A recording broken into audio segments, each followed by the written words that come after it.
What does it take to lead a nation to victory against all odds? Israel was in trouble. Their enemies, the Canaanites, had been oppressing them for 20 years.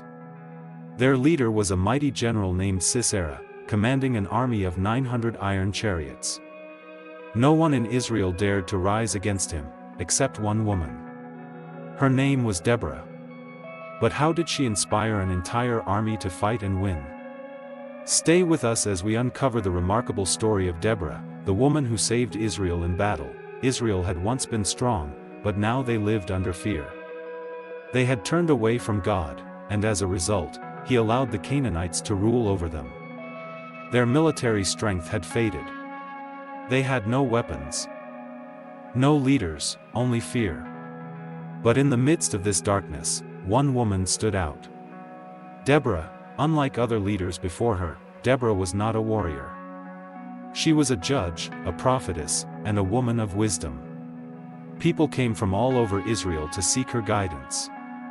But one day, God gave her a mission that went beyond settling disputes. He commanded her to deliver Israel from oppression. Deborah called for a man named Barak, a skilled warrior.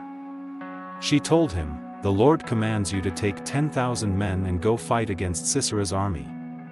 God will give you victory." But Barak was afraid. He knew the power of Sisera's iron chariots. So he said, "I will go, but only if you go with me." Deborah agreed, but she warned him, "Because of this, the honor of victory will not go to you. Instead, the Lord will give Sisera into the hands of a woman." Barak and his men marched to Mount Tabor. When Sisera heard of Israel's army, he brought out his iron chariots, confident of an easy victory. But something unexpected happened. The skies darkened, and a powerful storm broke out. The heavy rain turned the battlefield into mud, making the iron chariots useless. In the chaos, Barak and his men charged forward, defeating Sisera's army. Sisera himself abandoned his chariot and fled on foot, seeking refuge in the tent of a woman named Jael. Jael, seeing an opportunity to end Israel's suffering, welcomed Sisera and offered him milk.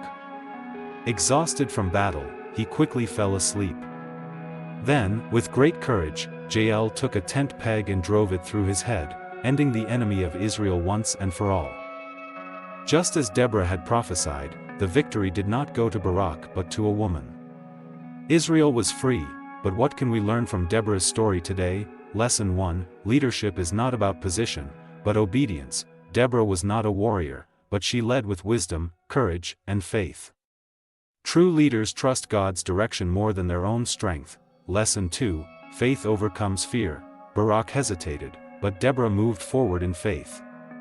Even when the odds seem impossible, trusting God can lead to victory. Lesson 3, God uses unlikely people.